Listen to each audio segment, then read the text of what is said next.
अब हम आगे कंटिन्यू करते हैं, ठीक है। नेक्स्ट हमारा एलिमेंट है आयरन। तो आयरन सबसे मोस्ट कॉमन, उसकी जो ऑक्सीडेशन स्टेट है वो है Fe+3, जो कि हम डी ब्लॉक एलिमेंट्स में पढ़ते हैं, ठीक है। तो plants obtain iron in the form of Fe+3. It is an important constituent of protein involved in transfer of electrons like ferredoxin and cytochromes. अब जो हमारी लाइट रिएक्शन होती है, लाइट रिएक्शन में हम जो बात कर रहे हैं वो नॉन साइक्लिक फोटोफॉस्फोराइलेशन की बात कर रहे हैं, ठीक है। तो नॉन साइक्लिक फोटोफॉस्फोराइलेशन में जब प्लास्टोक्विनोन स्ट्रोमा से हाइड्रोजन लेता है और फियोफाइट में से इलेक्ट्रॉन लेता है, तो वो एक हाइड्रोजन कैरियर बन जाता है, ठीक है। हाइड्रोजन कैरी करके वो इनर मेम्ब्रेन ऑफ क्लोरोप्लास्ट की तरफ ले जाता है, ठीक है, या फिर थाइलाकोइड की इनर मेम्ब्रेन की तरफ ले आता है। क्लोरोप्लास्ट थाइलाकोइड की इनर मेम्ब्रेन मतलब थाइलाकोइड के ल्यूमेन की तरफ ले आता है हाइड्रोजन पकड़ के। फिर वहां से जो हमारे प्रोटॉन्स थे उनको ल्यूमेन के अंदर पंप कर देता है और इलेक्ट्रॉन्स को ट्रांसफर कर देता है हमारे साइटोक्रोम एफ की तरफ। जो हमारा साइटोक्रोम है, ठीक है, उसके अंदर उसके दो कॉन्स्टिट्यूएंट्स हैं। ऊपर वाले रीजन में साइटोक्रोम B6 होता है और नीचे वाले रीजन में साइटोक्रोम F होता है। आगे बात समझ में। वो जो F होता है वो हमारा आयरन को रिप्रेजेंट कर रहा होता है। क्यों? क्योंकि देखो इसमें लिखा हुआ है क्लियरली कि it is reversibly oxidize from Fe+2 to Fe+3। जो साइटोक्रोम होता है उसके अंदर जो आयरन होता है वो मान लो कि हमारे पास +3 ऑक्सीडेशन स्टेट में था, तो वो इलेक्ट्रॉन गेन करेगा और Fe+2 में कन्वर्ट हो जाएगा, ठीक है, और Fe+2 की फॉर्म में इलेक्ट्रॉन का ट्रांसपोर्ट करेगा। फिर आगे जाकर वो इलेक्ट्रॉन कॉपर कंटेनिंग प्लास्टोसाइनिन को देगा और फिर से Fe+3 में कन्वर्ट हो जाएगा। तो वो Fe+2 से Fe+3 में जा सकता है, ठीक है। कैसे? जब वो ऑक्सीडाइज हो जाएगा, या फिर वो Fe+3 से Fe+2 में जा सकता है जब वो रिड्यूस हो रहा होता है। तो ये आयनिक फॉर्म में इनका इंटरचेंज होता रहता है to transport electrons in cytochromes. तो साइटोक्रोम्स के अंदर आयरन एक हमारा इलेक्ट्रॉन कैरियर की तरह एक्ट करता है, ठीक है। उसके बाद आता है फेरिडॉक्सिन। नॉन साइक्लिक फोटोफॉस्फोराइलेशन में जो हमारा फोटोसिस्टम सेकंड है, फोटोसिस्टम सेकंड का जो प्राइमरी इलेक्ट्रॉन एक्सेप्टर है, मतलब फोटोसिस्टम सेकंड से जो इलेक्ट्रॉन्स इवॉल्व होते हैं वो एक आयरन सल्फर कॉम्प्लेक्स की तरफ जाते हैं, जिसे हम प्राइमरी इलेक्ट्रॉन एक्सेप्टर बोलते हैं। तो उस जो आयरन सल्फर कॉम्प्लेक्स है उसका नाम होता है फेरिडॉक्सिन। तो जो फेरिडॉक्सिन है इसके अंदर आयरन भी होता है और सल्फर भी होता है। जब हम सल्फर के बारे में पढ़ रहे थे मैंने इस चीज को तब भी बताया था, ठीक है। It is essential for formation of chlorophyll. Chlorophyll के लिए हमारे पास जो कंपोनेंट्स हैं वो होते हैं MgNFe, ठीक है। तो आयरन इसके केस के अंदर आ जाएगा। अब एक हमारे पास एक्स्ट्रा इंफॉर्मेशन है एनसीईआरटी में जो सिर्फ डेटा के फॉर्म में दे रखा है कि जो आयरन है इट एक्टिवेट्स कैटालेस एंजाइम, ठीक है। अब हम या तो इसको कैटालेस बोल दें या तो इसको हम पेरोक्सीडेस बोल दें, ठीक है। कैटालेस एंजाइम वो एंजाइम है जो कि हाइड्रोजन पेरोक्साइड के डिकम्पोजिशन को, उसके ब्रेक डाउन को कैटालाइज करता है, ठीक है। तो ये उसका मेटल एक्टिवेटर हो जाएगा। जब हाइड्रोजन पेरोक्साइड की जो डिकम्पोजिशन रिएक्शन है वो होती है ये गिव करता है ऐसे, ठीक है। इस फॉर्म में इसकी रिएक्शन होती है। अगर किसी को इस रिएक्शन के बारे में नहीं पता है तो वो हाइड्रोजन चैप्टर जाके पढ़ लो, ठीक है। उसके अंदर क्लियरली दे रखा है हाइड्रोजन पेरोक्साइड का डिकम्पोजिशन है उसके बारे में। आगे बात समझ में। और ये वाली जो रिएक्शन है ये हमारा वॉल्यूम स्ट्रेंथ ऑफ वाटर के अंदर भी बहुत यूजफुल रिएक्शन होती है, ठीक है। जब इसको हम सॉल्व करके लिखते हैं तो इसके अंदर आता है कि जो 68 ग्राम H2O2 है वो हमको 22.4 लीटर ऑक्सीजन देता है। तो हमको क्वेश्चन में अगर गिवन हो कि 10 वॉल्यूम स्ट्रेंथ का हमारे पास सॉल्यूशन है तो इसका मतलब होगा कि पांच जो इसका मतलब होगा कि जो 10 लीटर ऑक्सीजन है वो कितने ग्राम H2O2 से आ रही है, ठीक है। तो अगर हमारे पास 68 ग्राम से 22.4 लीटर आ रहा है तो जब हम बैलेंस करेंगे यहाँ पे 2 आ जाएगा, यहाँ पे B2 आ जाएगा और यहाँ पे 1 आ जाएगा। तो इसके 2 मोल बना रहे हैं, इसका 1 मोल, इसके 2 मोल का मोलिकुलर मास हो जाएगा 68 ग्राम। इसका जो 1 मोल का वॉल्यूम होता है वो होता है 22.4 लीटर। तो 68 ग्राम से बन रहा है 22.4 लीटर। तो 10 लीटर से 10 लीटर कितने H2O2 से आएगा, कितने ग्राम से आएगा, तो वो हम यहाँ से निकाल सकते हैं। आगे बात समझ में। अब यहाँ तो हमें आंसर ग्राम में पूछ रखा होगा तो परसेंटेज में पूछ रखा। अगर परसेंटेज में पूछ रखा है तो डिवाइड बाय 100 करके ले आएंगे। तो ये तो केमिस्ट्री वाला पार्ट हो गया, बट फिलहाल हमारी एनसीईआरटी में ये इंफॉर्मेशन की फॉर्म में दे रखा है, बस इसके बारे में कोई एक्सप्लेनेशन नहीं है, बस एक सिंपल लाइन दे रखी है कि it activates catalase enzyme. Catalase enzyme को हम पेरोक्सिडेज भी बोलते हैं, जो कि हाइड्रोजन पेरोक्साइड के डिकम्पोजिशन को कैटेलाइज करता है। ठीक है, तो इस चीज को याद रखना, ये एक टाइप से एमटीआर ही है, मुझे तो रट लो, बट फिर भी इसको रटने की जरूरत नहीं है। इतना याद रखो कि आयरन जो है वो हाइड्रोजन पेरोक्साइड के डिकम्पोजिशन को कैटेलाइज करने वाले एंजाइम को, ठीक है, एक्टिवेट करता है। It is a metal activator. Next हमारा टॉपिक आता है manganese. Manganese it is absorb in the form of manganese and Mn+2 की फॉर्म में। Mn का जो मोस्ट कॉमन ऑक्सीडेशन स्टेट है वो +2 रहता है। ठीक है, ये हम डी ब्लॉक चैप्टर में पढ़ चुके हैं। +2 रहता है, और +2 क्यों रहता है? क्योंकि इसकी जो इलेक्ट्रॉनिक कॉन्फ़िगरेशन है वो होती है 3d5 4s2। +2 ऑप करके ये हाफ फील्ड ऑर्बिटल स्टेबल हो जाता है, और साथ ही साथ इसकी दूसरी ऑक्सीडेशन स्टेट रहती है +7, जिससे सारे s और d दोनों के इलेक्ट्रॉन उड़ा देना। अब it activates enzymes involved in photosynthesis, respiration and nitrogen metabolism. ठीक है, अब जब हमने मैंगनीज की बायोकेमिकल एक्टिविटी देखी, ठीक है, तो उसमें manganese represents magnesium in its biochemical activities. तो जो फंक्शन हमारा मैग्नीशियम परफॉर्म कर रहा था वही फंक्शन हमारा मैंगनीज भी परफॉर्म करेगा। मैग्नीशियम हमारे दो प्रोसेस के अंदर इन्वॉल्व था, एक था फोटोसिंथेसिस, दूसरा था रेस्पिरेशन। फोटोसिंथेसिस के अंदर रुबिस्को और पेप्टेज को एक्टिवेट कर रहा था, रेस्पिरेशन के अंदर हेक्सोकाइनेज को एक्टिवेट कर रहा था। तो इसीलिए हमने लिखा यहाँ पे कि it activates the enzymes involved in photosynthesis and respiration. आगे बात समझ में? एक तो ये पॉइंट हो गया, और साथ में फोटोसिंथेसिस में कंट्रीब्यूशन करता है कैसे? कि जो वाटर स्प्लिटिंग रिएक्शन होती है, जब हम वाटर को ब्रेक करते हैं, ठीक है, to obtain its electron and put them into electron transport chain in non cyclic photophosphorylation, और उसकी हेल्प से ऑक्सीजन का इमिशन भी होता है जब हम फोटोलिसिस ऑफ वाटर की बात कर रहे होते हैं। देखो H2O का ब्रेकडाउन होता है, ये किस में ब्रेकडाउन होता है? हाफ O2 में, 2H+ में, और 2 इलेक्ट्रॉन में। ये जो हमारा फोटोलिसिस या फिर स्प्लिटिंग ऑफ वाटर हो रहा होता है, ये कहां पर होता है? ये जो थाइलाकोइड की ल्यूमन है उसके अंदर होता है। ठीक है, किसकी हेल्प से होता है? लाइट एनर्जी की हेल्प से होता है। ऑक्सीजन का एवोल्यूशन होता है। ठीक है, 2 प्रोटॉन बन जाते हैं जो कि ल्यूमन के अंदर H+ की कंसंट्रेशन को बढ़ाते हैं। ये जो 2 इलेक्ट्रॉन निकलते हैं, ये इलेक्ट्रॉन हमारे चले जाते हैं फोटोसिस्टम फर्स्ट की तरफ, फोटोसिस्टम सेकंड की तरफ। आगे बात समझ में? फिर फोटोसिस्टम सेकंड में एंटर करते हैं और इलेक्ट्रॉन ट्रांसपोर्ट चेन को यहां से फॉलो करते जाते हैं। एनसीईआरटी में डायग्राम इस डायरेक्शन में चल रहा है। आगे बात समझ में? तो इस रिएक्शन को कैटेलाइज करने के लिए हमारे पास 3 एलिमेंट्स हैं, मैंगनीज, कैल्शियम और क्लोरीन, मन का कल, और इसको याद रखने का तरीका MgNFe। ठीक है, तो manganese splitting of water during photosynthesis to liberate oxygen, इसमें भी कंट्रीब्यूशन करता है। आगे बात समझ में?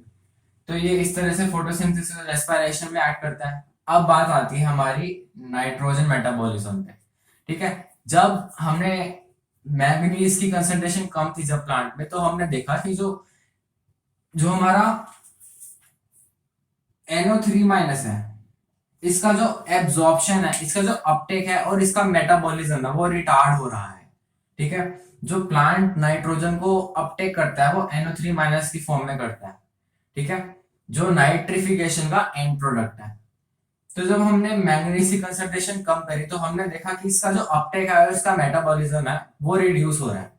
तो इससे हमें पता चला कि ये नाइट्रोजन मेटाबॉलिज्म के एंजाइम्स को भी एक्टिवेट करता है, और ये नाइट्रोजन साइकिल के अंदर एक इंपॉर्टेंट रोल प्ले करता है। तो इसका कंट्रीब्यूशन नाइट्रोजन मेटाबॉलिज्म के अंदर भी आ जाता है इस तरह से। ठीक है, तो मैंगनीज के अंदर देखो, एक तो ये पॉइंट याद रखना कि फोटोसिंथेसिस और रेस्पिरेशन के अंदर पार्ट लेता है। क्यों? क्योंकि इसकी जो बायोकेमिकल एक्टिविटीज है वो मैग्नीशियम को रिजेंबल करती है। उसके बाद आ गया नाइट्रोजन मेटाबॉलिज्म। नाइट्रोजन मेटाबॉलिज्म तभी होगा जब इसकी सफिशिएंट कंसंट्रेशन होगी। इसकी कंसंट्रेशन कम होने पर हमने देखा कि जो NO3- है उसका अपटेक कम हो गया। आगे बात समझिए। और स्प्लिटिंग ऑफ वाटर तो हमको पता ही है। नेक्स्ट हमारा है एलिमेंट जिंक। जिंक हमें इतना पता है कि जो एल्कोहलिक फर्मेंटेशन हो रहा होता है उसके अंदर जो एल्कोहल डिहाइड्रोजिनेस एंजाइम है जो कि एल्कोहलिक फर्मेंटेशन को कैटेलाइज करता है, ये उसका मेटल एक्टिवेटर है। बट एनसीईआरटी ने हमें एक और चीज बताई कि जो जिंक है, जिंक कैटेलेस एंजाइम को भी एक्टिवेट करता है। आगे बात समझ में, कैटेलेस एंजाइम क्या होता है? कैटेलेस होता है हमारा कार्बोनिक एनहाइड्रेस। कार्बोनिक एनहाइड्रेस हमने ट्रांसपोर्ट, जो हमारा चैप्टर है ब्लड ब्लड वाला चैप्टर है ह्यूमन फिजियोलॉजी में, transport, blood transport and fusion, उसके अंदर देखा था जब हम कार्बन डाइऑक्साइड का ट्रांसपोर्ट कर रहे होते हैं उसके अंदर हमें कार्बोनिक एनहाइड्रेस की रिक्वायरमेंट पड़ती है, क्योंकि मैक्सिमम अमाउंट कार्बन डाइऑक्साइड का कार्बोनिक एसिड की फॉर्म में ट्रांसपोर्ट होता है, उसके लिए हमें कार्बोनिक एसिड रिक्वायरमेंट होती है। और साथ ही साथ जो कैटलिस्ट है वो एक तो हो गया कार्बोनिक एनहाइड्रेस, दूसरा हो गया कार्बोनिक पेप्टाइडेज। पेप्टाइडेज मतलब प्रोटीन के डाइजेशन के लिए।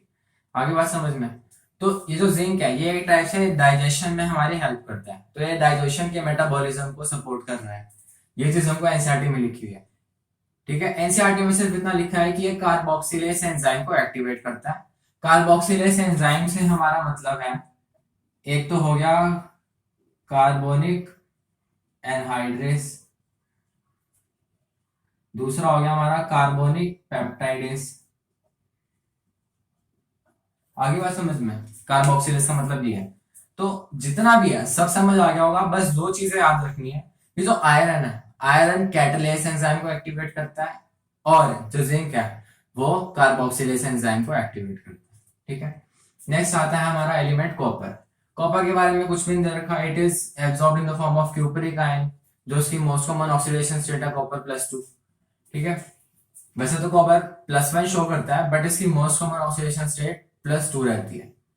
आगे बात समझ में, like iron it is associated with certain enzymes in redox reaction and is reversibly converted from Cu+ to Cu+2। अब ये किस चीज की बात कर रहे हैं? जब हम नॉन साइक्लिक फोटोफॉस्फोराइलेशन की बात करते हैं उसके अंदर जो आयरन है वो हमें दो जगह देखने को मिलता है, एक तो साइटोक्रोम के अंदर और दूसरा फेरेडॉक्सिन के अंदर, जो कि एक आयरन सल्फर कॉम्प्लेक्स है। ठीक है, ऐसे ही जो कॉपर है, कॉपर हमको प्लास्टोक्विनोन के अंदर देखने को मिलता है, जो कि इलेक्ट्रॉन का ट्रांसपोर्ट करता है from cytochromes to photosystem 1।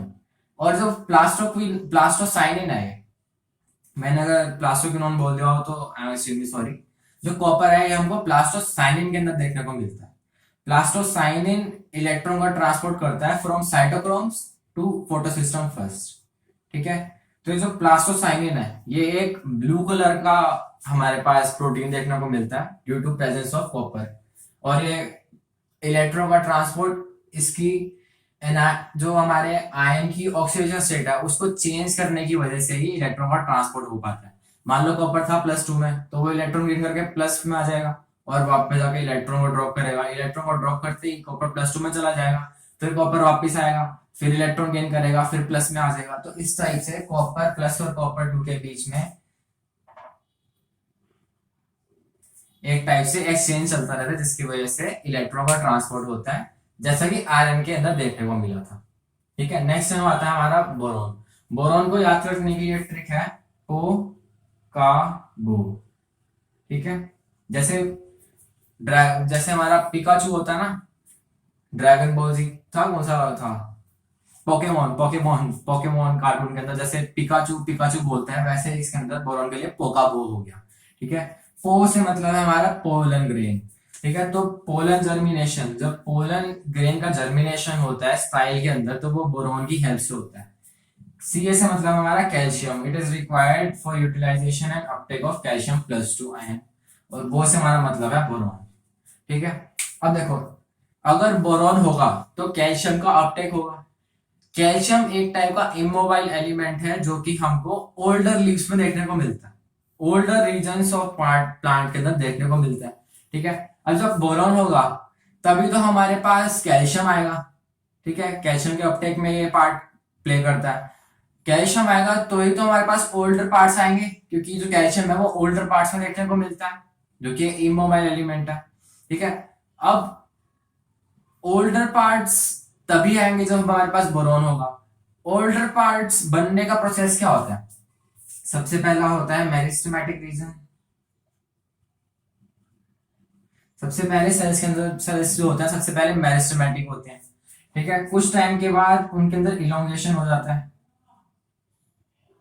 Elongation के बाद उनमें मैचुरेशन होता है। मैचुरेशन के टाइम पर वो डिफरेंशिएट कर जाते हैं to perform a specific function.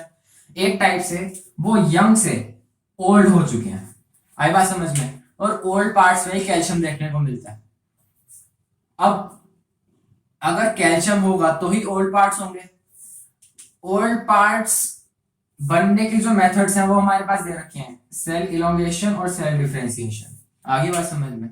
इसीलिए एनसीईआरटी ने बोला है कि ये सेल इलोंगेशन और सेल डिफरेंशिएशन में भी हेल्प करता है, क्योंकि जब बोरॉन होगा तभी तो कैल्शियम का अपटेक होगा, तभी तो हमारे ऑर्डर पार्ट्स का फॉर्मेशन होगा, और ऑर्डर पार्ट्स के फॉर्मेशन के लिए हमारे पास ये दो प्रोसेसेस होते हैं। आगे बात समझ में। तो इन दोनों को देख के घबराना नहीं है, जो मैंने बताया वो सही एक्सप्लेनेशन है इसकी एकदम, ठीक है। और साथ में हमारे पास एक कार्बोहाइड्रेट ट्रांसपोर्टेशन, एक एक्स्ट्रा पॉइंट दे रखे हैं एनसीईआरटी में, याद रखना, रखो नहीं रखना मत रखो, ठीक है। बोरॉन के लिए वैसे पोलन जर्मिनेशन मोस्ट हमारा फेवरेट क्वेश्चन है, और वैसे कुछ क्वेश्चन नहीं आता, बट ये मैंने वैसे ही बता दिया क्योंकि एनसीईआरटी में दे रखा है। नेक्स्ट हमारा एलिमेंट है molybdenum. Molybdenum plants obtain it in the form of molybdate ion, ठीक है। हो सकता है कि ये वाला सवाल आ जाए क्योंकि ये थोड़ा यूनिक टाइप का एक कैटायन बना रहा है, ठीक है। तो मोलिब्डेट आयन इसको याद रखो। बाकी सब में तो कॉमन ऑक्सीडेशन स्टेट वाली है, आयरन में +3 है, मैंगनीज में +2 है, जिंक में हमारा Zn+2 रहता है, ठीक है। बोरॉन के अंदर कॉपर के अंदर हमारा Cu+2 रहता है। बोरॉन के अंदर यार ये रह गया, it is absorbed as BO3- और B4O7-2, ठीक है। अब ये बोरॉन के मोस्ट कॉमन हमारे पास कंपाउंड्स है। सबसे पहला कंपाउंड है बोरेक्स, दूसरा है ऑर्थोबोरिक एसिड। बोरेक्स का फॉर्मूला होता है हमारे पास Na2B4O7.10H2, 2 4 7 10 पानी, ठीक है। दो Na हटाए तो यहाँ पे -2 चार्ज आ गया, जिसको हमने B4O7-2 की फॉर्म में लिख दिया। तो ये जो है ये बोरेक्स है, ठीक है, इसको हम बोलते हैं बोरेक्स। दूसरा हमारे पास आता है H3BO3, इसको हम BOH3 की फॉर्म में भी लिख सकते हैं। ये होता है हमारा ऑर्थोबोरिक एसिड या फिर सिंपली बोरिक एसिड। तो ये क्या करता है, वाटर से एक OH ले लेगा तो BOH होल 4 माइनस बना देता है और H+ आयन को लिबरेट कर देता है, इसीलिए इसको हम एक वीक प्रोटोनिक एसिड बोलते हैं। आगे बात समझ में। तो जो ये हमारा था बोरिक एसिड, 3 H हटा देंगे तो BO3- बन जाएगा, तो ये हमारा आ गया ऑर्थो बोरिक एसिड। ये मोस्ट कॉमन फॉर्म में मिलता है, ठीक है। बोरॉन के जो मोस्ट कॉमन फॉर्म है वो हमारे पास मेनली दो ही है, एक बोरेक्स है और एक ऑर्थोबोरिक एसिड है। नेक्स्ट आ गया molybdenum. Molybdenum it is a component of several enzymes including nitrogenous and nitrogen reductase, both of which participate in nitrogen metabolism.